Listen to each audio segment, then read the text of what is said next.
it's Miss Chloe from Miss Chloe SW.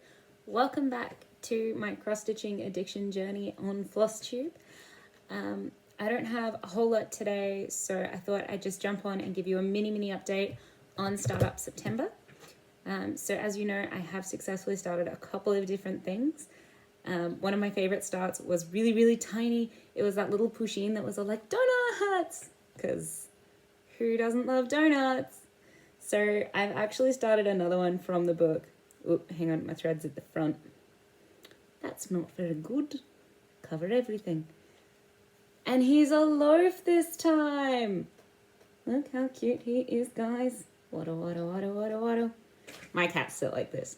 So they do the little tuck up and they pull their head in and they just sit there, and the only thing you can see is their tails. So this is very accurate to cat life. Last time I saw you guys, I'd done roughly 100 stitches on the Bothy Threads Mad Hatter's Tea Party kit that I'd bought. So I've now hit my 1,000 and I have moved on. And I tell you what, guys, I am already missing working on this piece. So here it is. And you can see we've got the tablecloth coming through. We've got the Mad March Hare's jacket and lapel. And we've got Alice's teacup, and the hare is holding our teapot. So I think this is a plate.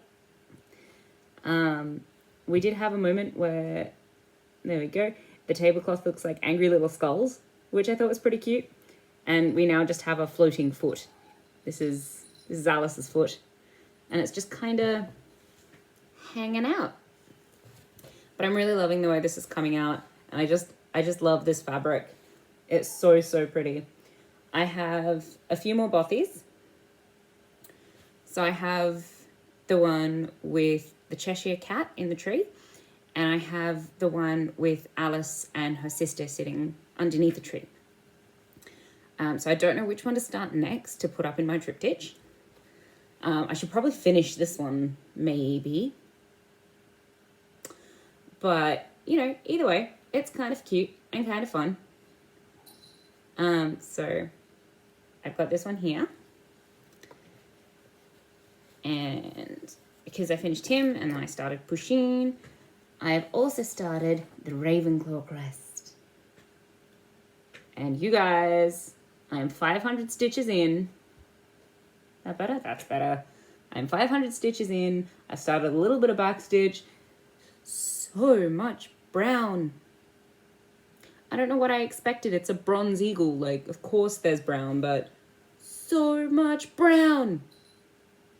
So much brown. I'm getting stuck. I'm trying to find where to backstitch, and I have to like count off the edge to find it. But we'll get there. And it's not coming up too well on camera.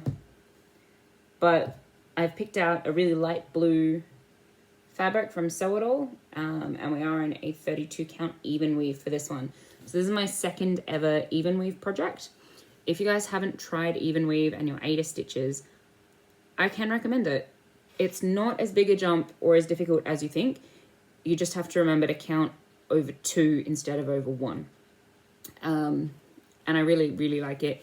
You can kind of see on this, like it's a little more 3D. It sits out a little bit more because you don't have quite as many holes, as big holes. I guess there's more holes on it, so it sits a little bit more forward, which is really cool. It is a bit of an adjustment to get your head around. To get used to the idea that you're going to be stitching over 2 instead of over 1. But it is pretty cool. I don't think I'd stitch on it full time. I think there are some projects that just don't really need something so fine. And also it hurts my eyes.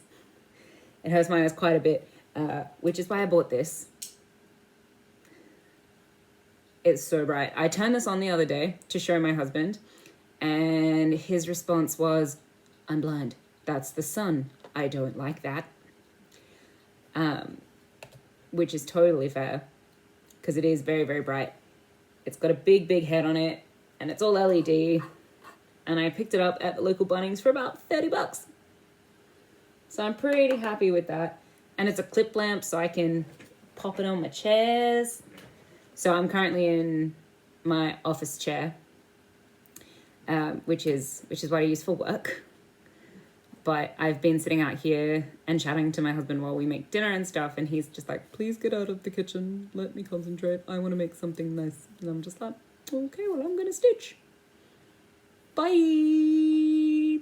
And I run away, and I have to have this because the light in here is not great, especially at night, because we only have a few little light bulbs and it doesn't get a lot, but it tries.